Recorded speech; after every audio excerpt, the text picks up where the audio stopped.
Next on the Midlife Mafia podcast. Alexia DiGilio Mancini has been cooking for a long time and is a force to be reckoned with. Out of 100 cooks, Alexia made it into the top 10 on Food Network's popular contest, 100 Cooks. She is a dynamic person whose style includes both boldness and tradition. She brings enthusiasm to whatever she does. Today, the Midlife Mafia is proud to welcome Alexia. You had me at kitchen. Welcome to the family. Welcome to the Midlife Mafia podcast. My name is Christy. This episode, the Sitdown with You Had Me at Kitchen, Alexia. I am so freaking excited that you're here because you are absolutely awesome. And Thank your you. cooking is delicious. Delicious. Thank you so much. Thanks so much for having me. I'm so thrilled to be here today. I am beyond thrilled. I mean, you are like a light that shines wherever you go. So Aw, seriously. Thank you so I'm much. Elle, and the Midlife Mafia is an experience geared towards women over 40. We're going to make you feel powerful, enlightened, and confident about the woman you are and what the future has in store for you. We are three very, very different women With one perfect. Good. putting the Gen X spin on midlife, talking about finances and career changes, and maybe some things that mom forgot to talk to you about. Sex. Yeah. Cooking.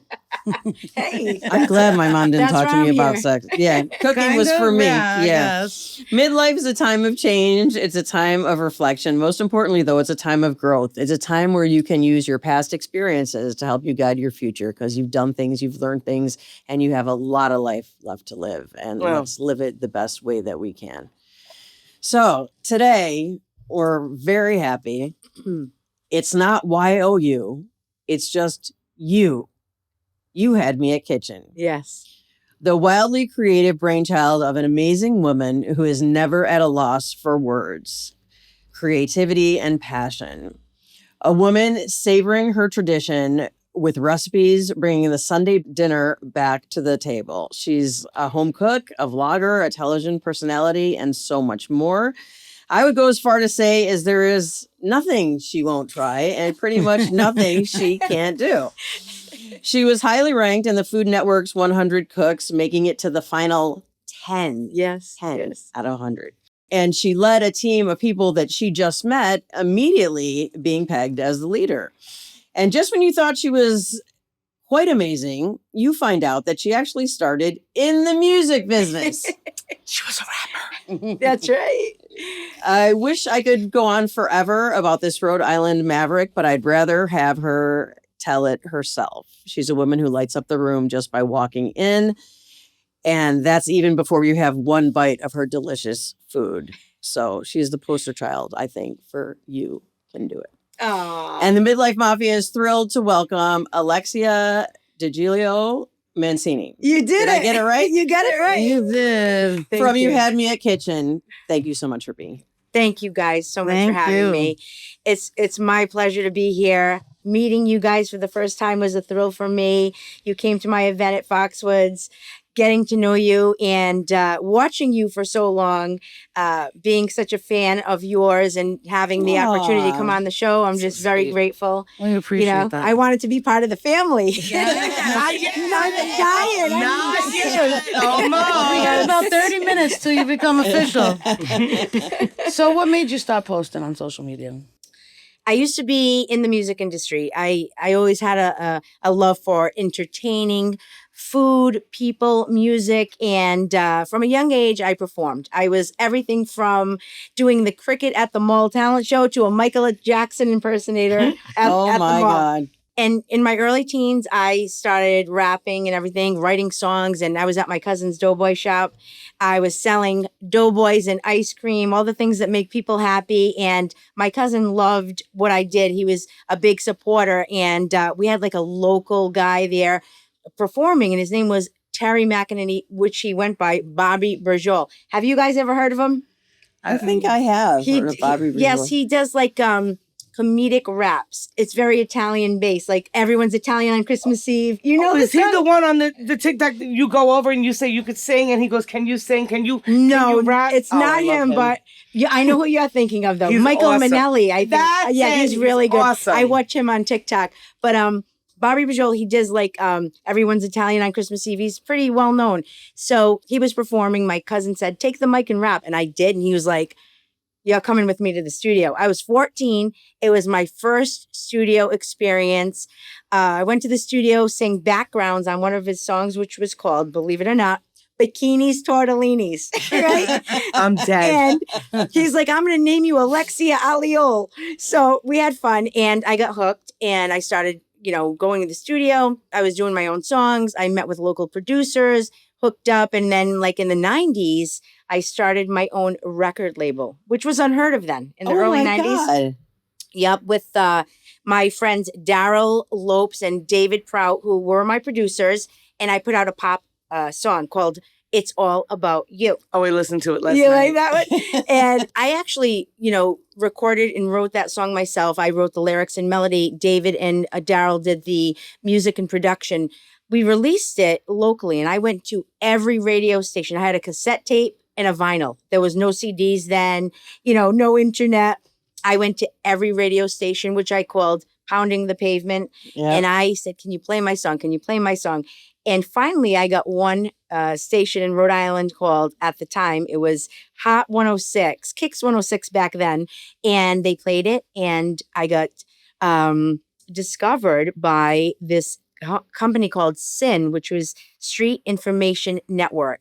They took my song, put it on the record and said unsigned artist. So my song was on the same compilation with like Madonna, Montel Jordan, all these songs. And then at the end, there's 3 unsigned artists. I was one. I was selling it out of the trunk of my car.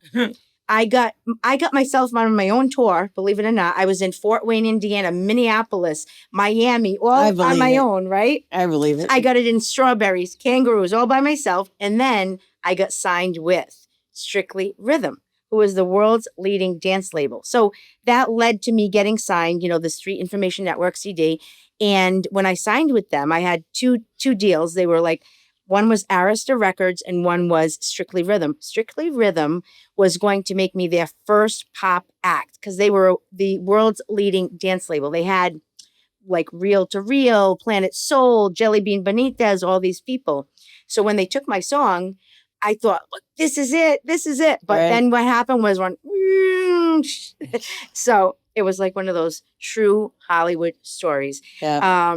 I got shelved. I don't know if you guys know what that means. It's like they fold. So the record company had something happen with the success of one of their albums. And they basically changed all the A&R people, changed everybody that was internal. And my record got shelved. So it was just sitting on the shelf for 3 years. Right. You lose your support. I lost all my support. I couldn't go on tour. The song wasn't on the radio anymore. They also changed the name of it to No Matter What I Do, It's All About You. And then it went on all these compilations, couldn't do anything. And when I got out of my contract, I then went to work at my mother's travel agency. I got married, had kids, but I still had a love for entertaining, my passion for music and people. And, I always loved to cook. I always cooked. Growing up Italian American, that's what we did. We surrounded our lives with food, family, fun, love. And, that I was hands-on. So like I knew how to cook. So the first thing I made was actually not Italian for my parents one day. When I came home and started experimenting in the kitchen, probably like early middle school, I made them oodles and noodles in a wok, made it like an Asian style. And my mother's like, she wasn't that fond of it. We still talk about it to this day. But it gave me a lot of experience. But getting back to how I started just putting my regular recipes on Facebook. Like I made chicken cutlets, I made this, and all like, my friends and family would say, how'd you make that? That looks great. Then I put out these chicken cutlets and they kind of went viral back then. And my friend came over and she's like, you should start a YouTube. I'm like, Jenny, who has time for that? Really? I didn't have time for it. And then I'm like, maybe I should do this. Now, the backstory to You Had Me at Kitchen. Do you know the movie Jerry Maguire? You Had Me at Hello. You Had Me at Hello. Well, I bought Jenny's house. And when I was having my second son, we were looking. And she was selling her house. I'm like, Jenny, you just redid your kitchen. You're selling your house? I'm like, I want it. I'm like, I want to buy it. I'm in the market. And she said, but you don't want to see the rest of the house. I said, you had me at kitchen. So I love the it. same Jenny pushed me to get into this. So I started the YouTube. And then I know this is another thing you might not know, but I had a reality show on right before COVID. You knew about that? It was called Bring Back Sunday Dinner in my own kitchen. We saw that. And I would have my family, friends come over. We'd cook, we'd eat, talk about the old days. I'd have a lot of my father and my father's friends. And it was really old school and was really fun. And I'd have an artist come and a crooner and sing That's Amore, and we'd cook. And, when COVID hit, it got shut down because no one could come over. Right. So then I just started posting recipes on, YouTube, TikTok, more recently TikTok, but Instagram and Facebook primarily. And then I got a few brand deals reaching out, and now it progressed into what I do today. That's the story. You're like, shush. Wow, that was my question. What inspired you to pursue it? And you just told us. That's not a story. That's a mini series. Well, I want to go on TV. I can talk, but I had to tell you all the details in a condensed way. No, that's great. Yeah. So you also were on the 2020 The Kitchen with the Food Network. Yes. That was the COVID episode, The Kitchen. And the casting agents reached out and asked me to be on this virtual episode. And it was with Alex Guanacelli and Sunny Anderson, who I love so much. I love them all. Jeff Nero. Was that your first actual Food Network thing? Yeah. Was that your first real experience? Yes, that was, but it was a virtual episode. So I made Italian sangria. We had to make drinks. Oh, so it wasn't, I didn't cook. But my first live cooking was on the Roadshow in Rhode Island. So that's another thing you do. Yes. Tell us about all these other things that you have going on. So in Rhode Island, we have a morning show called The Roadshow. Every state has their own morning show. And they had called me on one day, and I became a recurring guest on The Roadshow. And I go on and I cook live with the hosts, Brendan, Audrey, and Will. I love them so much. And we have so much fun. We cook. We have a good old time. And I go on the Roadie Roundup also. And, I do some morning shows. I was on the Boston Hub. I did 2 episodes of Hell's Kitchen. Yeah. I want to see that. I missed that. But I was the one that did the diner and the critiquing. So that was my first Hollywood set. And, I walked the red carpet. I was right there seeing it, filming. And it was really cool to have that experience of the show and having, being with Gordon Ramsay and just seeing how it all went down. It kind of really opened my eyes to such a huge production with so many cameras on you at all times. And that was filmed at Foxwoods, actually, which is the home of, I think, 4 seasons of Hell's Kitchen. I think we saw that when we went there. Yes, they were filming actually at the time. Yes. They were filming. Remember when we said we were going to try to find a way to get in? Yes. Yeah. We thought we were going to have a surprise appearance from Gordon Ramsay. Yeah, maybe. Well, I know Marino, who is Gordon Ramsay's right-hand man. I met him on the show, and I actually invited him that night to my dinner, which you guys came to. And he said, if we weren't filming, we're gonna come. So it didn't happen. They didn't come, but I did see him and talk to him a couple days later. So that was cool. It was amazing. I would have food. passed out. Yeah, I really don't know how you stood on your feet that long and you still put a smile. Your smile was from ear to ear. At the event? Yeah. That was, I was tired for you. I live for that. I do. It's, having the opportunity to work with Foxwoods and having them give me the chance to do what I love with their VIP and chairman and diamond guests. It's really a dream come true. I've loved having this experience.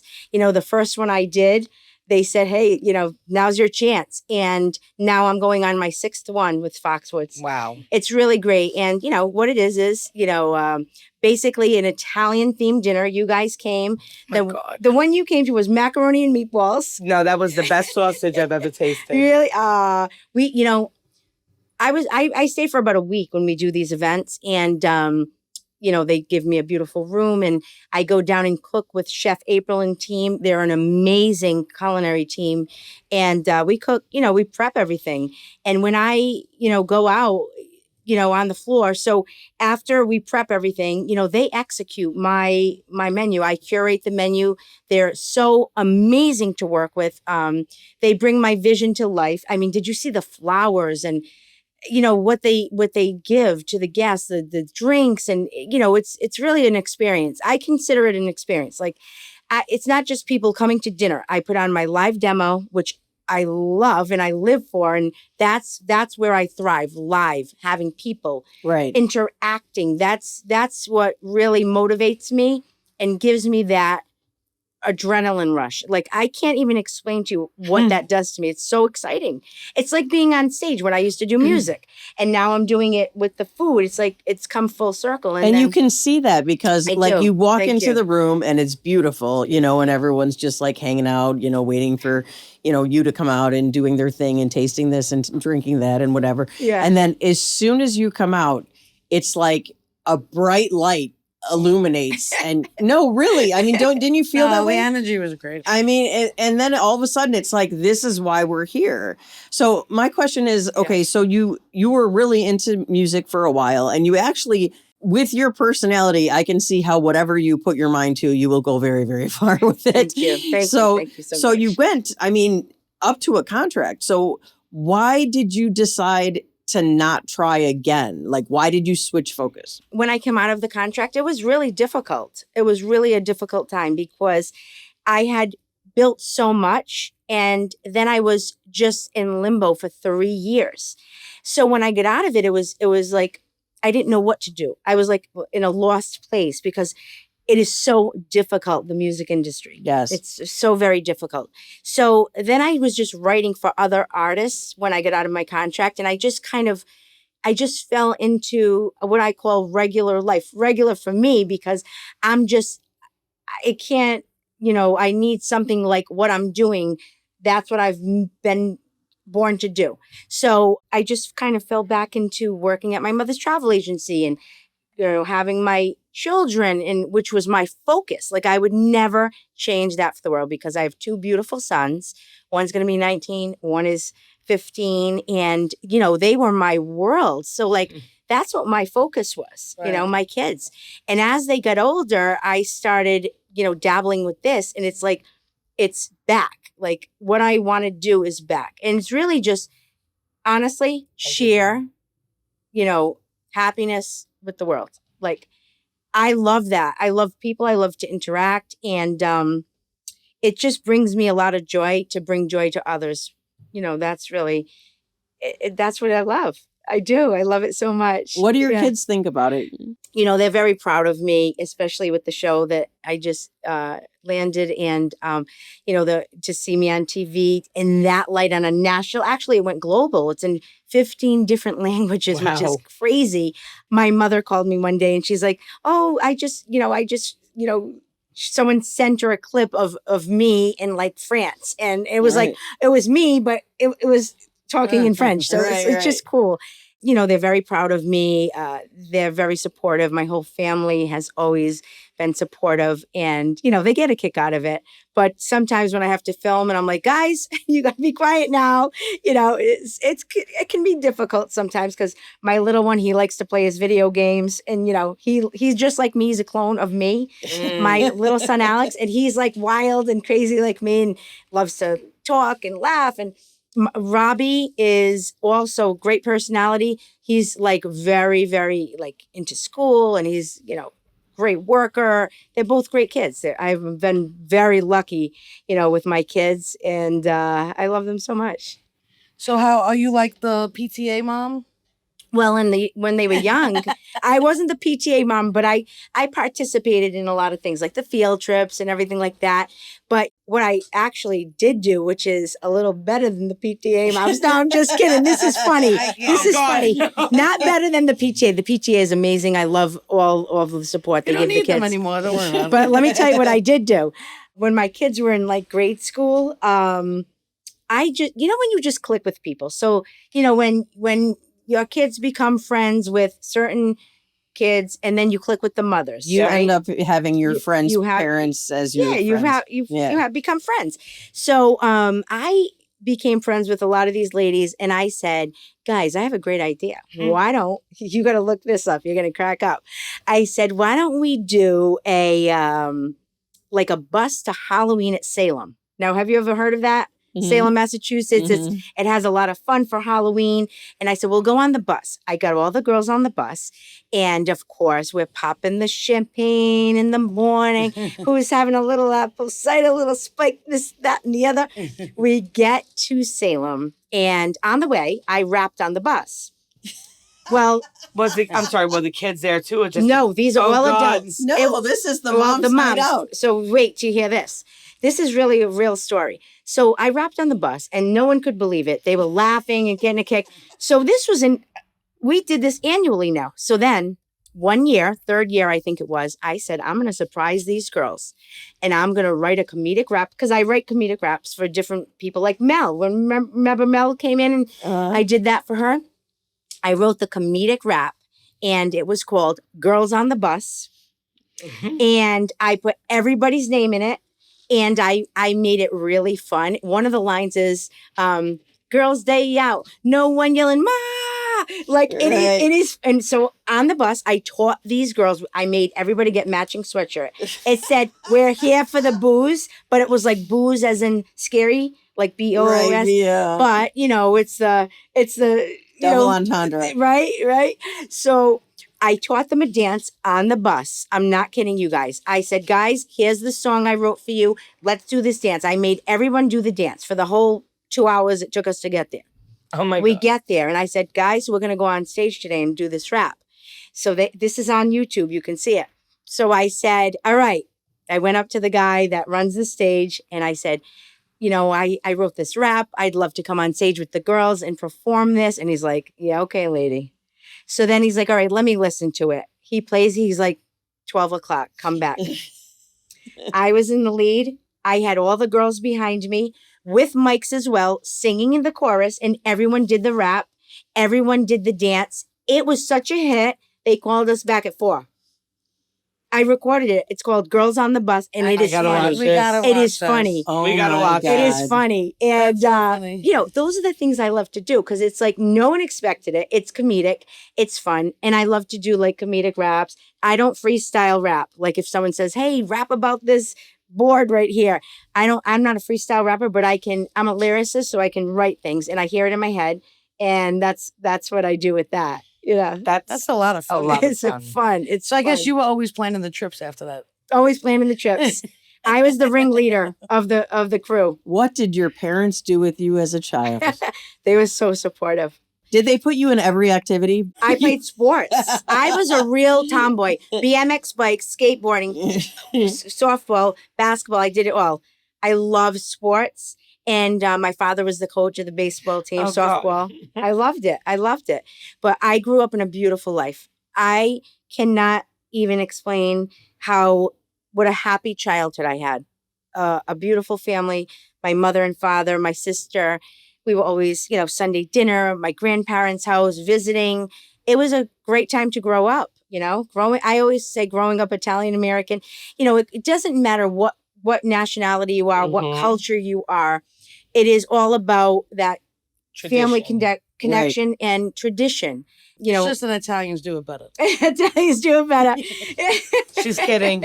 No, I'm not. I love and respect all cultures, all people. I do.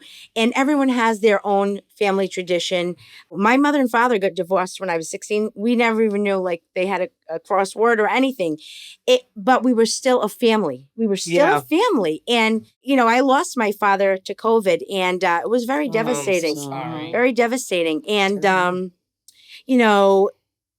I still, feel him with me at everything I do and with everything I do because, I had really supportive parents, really supportive. And my mother, she's like my biggest fan. I still work at the travel agency a couple of days. Yeah, wasn't she at the dinner? Yeah, she was at the dinner. Yes, she's so supportive.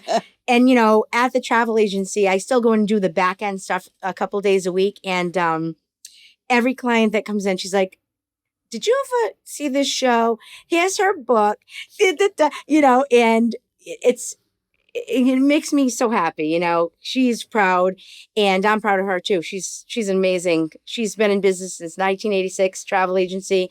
She used to be the travel agent to Andrea Bocelli, the Italian opera singer. Wow. She did all his work for seven years, and she's really good at what she does. Specializes in Italy. Mhm. Really good. So we do it all. So she's still working. Yeah, she loves it. She loves it. She's been If there she's since- anything like Alexia, Yeah. my God, she's never going to stop. No, I can't stop. It sounds like you're both proud of each other. Yeah, no, I can't yeah. stop her. I can't stop. She can't stop you either. I can't. You know, the thing is, I always tell people this, and I want to tell everyone listening out there, everyone watching, especially the younger kids, you know, I don't think anything's impossible. And you know, when they say in the word possible, it's I'm possible. But I always had self-belief and I always felt like I could accomplish things. And if I didn't, at least I tried. And I went for it. Like I wasn't afraid to do things. And I think like a lot of people have a great idea or a great invention or a great concept, a great thing they want to do, but they're afraid to take the chance. Like Right. I want to encourage people to take the chance because, you know, it can happen. It can happen. You know, I'm not where I want to be. You know, my dream and my goal is to have my own show. Like on TV, on the Food Network, of course, Hi Food Network. You better sign her. I had the best experience with Food Network, by the way, on the show I just got off. But, you know, I want people to know that they can do things, you know, go for it. That's what I Take said. that chance. Take I a want to chance. talk to you Take a about that chance. actually, because Yeah. how you were on 100 Cooks. Yes. First of all, how did they come about choosing you? And what did it feel like getting down to, you saw everyone leave? It was very emotional, very emotional. You know, 2 years ago, believe it or not, I know it sounds so crazy, but 2 years ago, I got a DM from a casting agent, casting Kyle. He lives somewhere in this area too. And I thought it was a joke. Like, I was like, is this for real? I clicked on it. It was real. And, you know, I first got contacted by him. He said, we have the show in development. We think you'd be a great, you know, contestant on it. We've been watching your stuff. So I had like a few virtual calls with him on Zoom and on the telephone. And then I got further along and I was with Casting Kyle, two guys who I have to say that really believed in me, amazing casting agents. They're a whole family of casting agents. And when they told me the show was on, then they said it was off, then it was on. Then they had the California wildfire. So I was like, I don't think it's on. But every now and then I'd get a message from them or a call and say, hey, you know, you're still on the radar. We're still watching your stuff. And probably September, I got the call, the show's back on.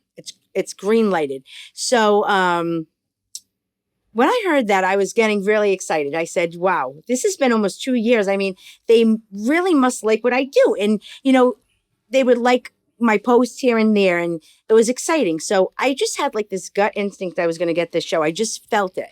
And I would say around Christmas, they said, we're going dark for 2 weeks, but keep your eye on the prize because we think you're in. So around January, I don't know, the first week, they said, you got the show. Second week in January, I said, right, Ma, you know? And they're like, can you fly out for a month? I'm like, yes. I mean, before I left, of course, I'm going to stock the refrigerator. We got the lasagna in the freezer, the chicken cutlets. No, we did everything for the kids. But Where did they fly you? we flew to California, Burbank, and it was like a whirlwind. It was like a whirlwind. Literally, I found out the week before. I had to go and like think of what I was wearing because we had to do solids. I went with denim, the denim look every day. My friends on the show that I made, we made such amazing friends. They would say, another jean shirt, another day, because that was my look for the show. And, you know, when we started the competition, walking in and seeing that set for the first time, it was like surreal. It was like Deal or No Deal and America's Got Talent mixed. Yeah. It was amazing, the set. And we didn't even know Terry was the host yet. We didn't know any of this. And the day that we found out Terry Crews came out, I lost it because I love Terry. And he's even better. I'm telling you, he's in my top 10. First of all, the nicest and best dressed man in Hollywood. He has heart. Like, he cares. He loved genuinely the contestants. He had empathy. Like, he was a really good guy. And then when I saw Iron Chef Alex Guanicelli, I was like, wow, I've been watching her since the Food Network came out. I mean, since she's been on it. And then Nick DiGiovanni, another powerhouse chef, YouTuber. He's just done amazing things. And he's from Rhode Island. So I was like, wow. And, I had no idea what a cooking competition show was like, other than what I've seen on TV. And, you see when they say 12 minutes, go. And you see everything happening on TV. But when you are there, the pressure is so high. The stakes are so high. It is so intense. And I'm telling you, it's real. It is real. Your heart is pounding through your chest. And I'm a pretty confident and calm person, but that threw me for a loop because you don't know if your number's getting called. Right. You don't know what the challenge is. And the thought in my mind, the first challenge was, I can't go home. I'm fighting for my life because I can't go home on the first challenge. Like, and it was very sad because so many talented people did go home, but the pressure is so high. You can make a simple error, even though you're amazing. Like, they picked 100 of the best home cooks in America. They were all very qualified. Some were off the charts, talented, like unbelievable. Wow. So it was hard. It was really hard. So the first challenge was 30-person, 12-minute egg challenge. And you had to go down with 30 people, one burner, one stovetop, 6 burners, and you had to all cook a composed egg dish in 12 minutes. Oh my God. Big scrambled eggs. That's my easiest. Never be able to. I don't even know what happened, but I went black. But I knew I was going to make eggs in purgatory because that's a family classic. But I thought to myself, how am I going to enrich this flavor in 12 minutes? Usually I cook the egg right in the sauce. Like, this is all going through my mind so quickly. I mean, they show you quickly the culinary areas, what they have for food. So you're going to get a rundown of the kitchen. They come out and talk to you about medical. Yeah. If you cut your finger, if you get burned, they're unbelievable to work for. What an unbelievable organization. Food Network, Lando Entertainment, the staff, insanely amazing. What are eggs in purgatory? Eggs in purgatory. So traditionally, it's like a really spicy tomato sauce. It's like shakshuka in Turkish, but it's the Italian version. And you do you make welts and you cook the eggs in the welts, and then you put a lot of fresh herbs, basil, parsley, pecorino romano or parmigiano reggiano, a little olive oil, and then you get your bread toasted, dip it, and it's like you want that runny yolk, and it's just like that spicy egg, like it's like the perfect egg with a spicy tomato sauce. I love it. I'm like in love with it. So I said, how am I going to do this? Because I usually do it like a 45-minute type dish, right? So I thought, I know what I'm going to do. Get tomato paste because that's going to enrich the flavor because it's so condensed. That's going to really enrich it. And then I'm going to use some Calabrian chilies and the Calabrian chili oil. And then I'm going to cook the eggs separately in a pan under, then make the welts, finish it, then put my herbs and my cheese. In 12 minutes? And I did it. And all of this happened through her head in like 5 seconds. 5 seconds. and I also toasted a baguette. And they didn't show you because in the first episode, there were so many contestants in the day. And in that challenge specifically, we had to stand for 3 hours to be judged. My heart was pounding because I'm getting in my head, did I cook the egg? Did I not cook the egg? Because you're really second guessing yourself when you're seeing these people go home on the first day. So I'm like, panicking.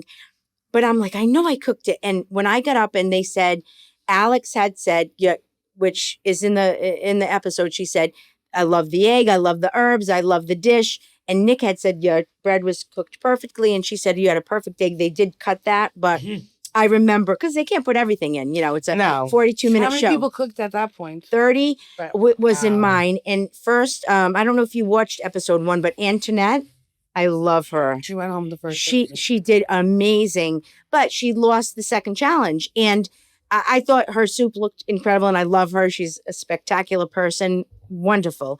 And then, so many people went home. I think that first day there was like 20 people. I can't remember exactly, but it was a high number.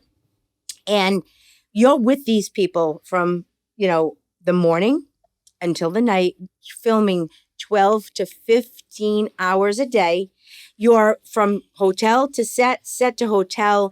Sometimes we had like 3 days off.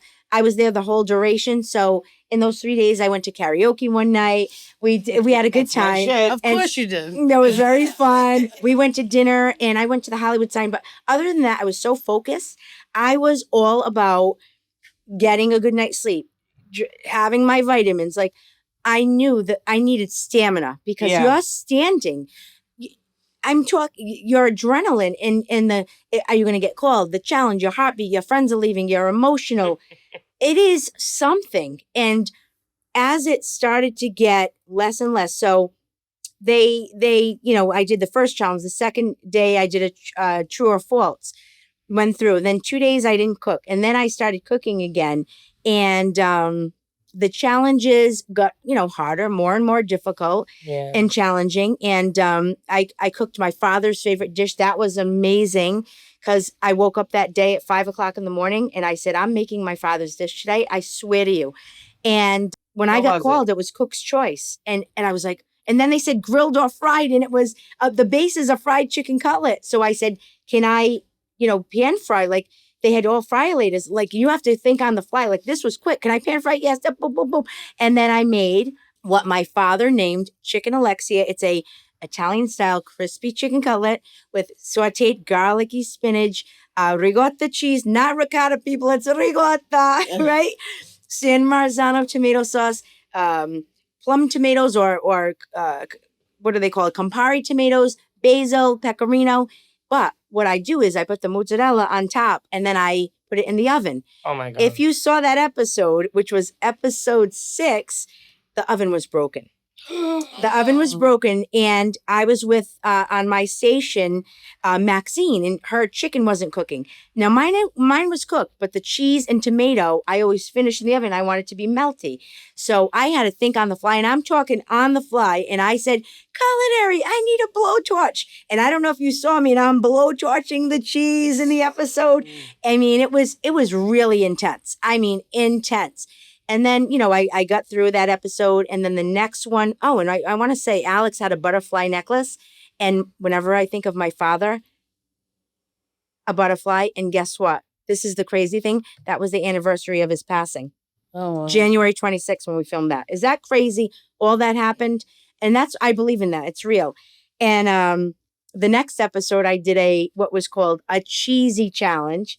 And I made orchiette, pink creamy vodka sauce, spicy, a little spicy, with, I made it extra cheesy. Then I put burrata and flash fried tomatoes, basil, more pecorino on top. And Alex gave me her highest compliment, no notes. Wow. That's the highest compliment she gives. I was like, thank you, Alex. Thank you.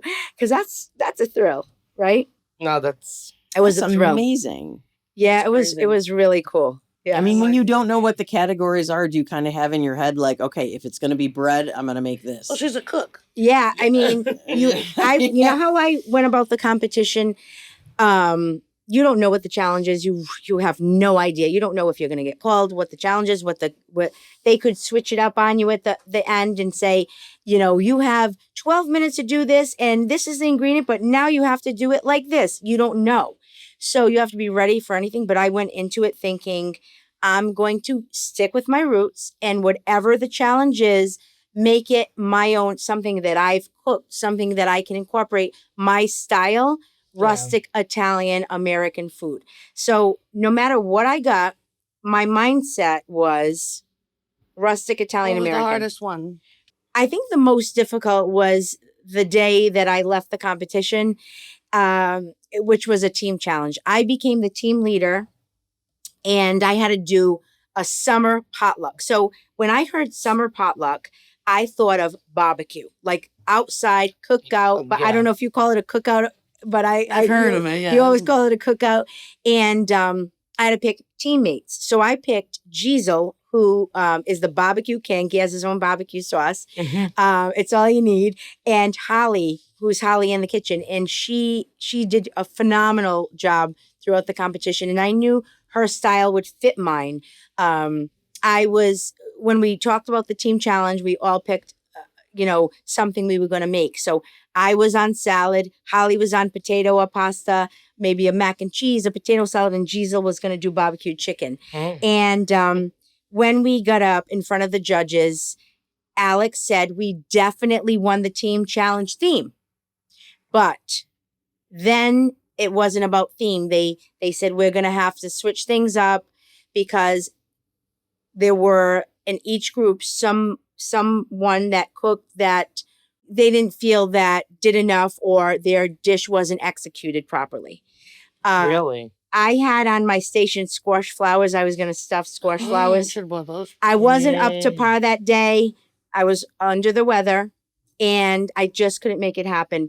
I look back and say I could have nailed it with those squash flowers. And, it does haunt me a little bit. But it also made me stronger for the next competition. I was just going to say, it's always next year. Yeah, I'm thinking of what I could have done. But, when I got up there and Alex said, it's a tasty salad. I made my Aunt Roseanne, my cousin Roseanne, inspired this corn salad.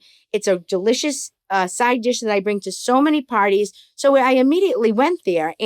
But they said my dressing went to the bottom. It was too soggy. And for that reason, I'm out. Right? Wow. It was a moment where I stood there and I realized that's the end of the road for me. I believed, when I went there, I was going to go to the end and I made it tied for 9, top 10. And I was thrilled to do that. It was really a difficult competition. But you know what the cool thing was? I had said when I exited to Terry, I'm going to have FOMO tomorrow. He's like, why? I said, because I'm not going to know what you're wearing tomorrow because he was such a great dresser. Well, they called the top 10 back for the finale. So I get to go to the finale. Oh, that's awesome. And Terry said, Alexia. And of course, he had the great outfit on again. And, it was really amazing to be with such a great group of I would consider them family now, the cast. Time together. We have a bond. We're in this group 100 cooks, like a chat now. Right. And that is hard to keep up with. I'm in like 55 group chats. The Johnston housewives. I'm in Bad Girls chat. I'm in Midlife Mafia. I'm in so many, but I love these people. And we were all in it together. Like we cheered. The producers never thought that we would cheer for one another. We're in a competition. I love that about watching the show. We rooted for each other. We helped each other. It was like an amazing thing that happened, an amazing bond. And, we were the first season. Now I heard they're doing season 2. I hope they call back the top 10. I want to do my redemption. No corn salad this time. Although I'll still make the corn salad. I love the corn salad. Did you learn anything about cooking? I did. I learned so many things. The tips from Alex and Nick were very beneficial. I took everything in. So even watching some of the other contestants, some of them were really elevated, like their style of cooking. I learned, how to work under pressure even more. I learned about some different ingredients I didn't know a lot about, like the winner, Bryce, he made elk. I've never had elk. Like that was really something, I never knew. Like it's like more like a filet mignon. It doesn't have much fat. And, just to see these little things, like a lot of the different ethnic people, like what they made and like the different styles. It was really interesting. But, when you say, do I learn anything? Did I learn anything? I learned something every day. And I never stop learning. Like I'm a student. I'm a student with everybody I meet, everything I do, because like I want to be better and have every day be better than the last. Or how can I improve? I'll never say I've made it because I can't stop, right? And I'll never think like I know it all because I won't. I will never know it all. And I love to learn from people and like take inspiration from others. That's the truth. Alexia, we could sit here and talk for hours. We could sit here and talk for hours and hours and hours. I cannot thank you enough for being on part 1 of your show. We have to have a part 2. You are such an interesting person, and you light up the room. Thank you so much. With your exuberance for life. We got to do this more. And you have to. And that's why, because you keep learning and you keep wanting to make it better and you keep wanting to show people how to make it better. And it's a privilege to know you. It's a privilege to watch you. And I thank you so much for coming on the Midlife Mafia. I think that about you guys. Thank you so You don't know. I was watching you. You know, I'm a huge fan. I'm like, I want to get on the Midlife Mafia. No, I did. And I felt like we would really click well, relate to one another. But I was so happy, when we talked on the phone and then we met at Mama Jackie's book signing. And then you came to my event. Then we had dinner. I mean, it's so quick. And that was like a month ago, right? It's a lifetime ago now. It's been absolutely awesome. Thank you. It's a pleasure to be with you all. And I love everyone that works with you. And it's just great. It's great. I'm so happy to be here in Brooklyn too. Yeah. Oh, God. Cool. We're happy to have you here. So everybody, thank you so much for coming. Thank you. Like, follow, subscribe. Link is in the bio. Alexia, welcome to the family. Alexia, welcome to the family. I made it. Welcome to the family. I love you guys. Thank you so much.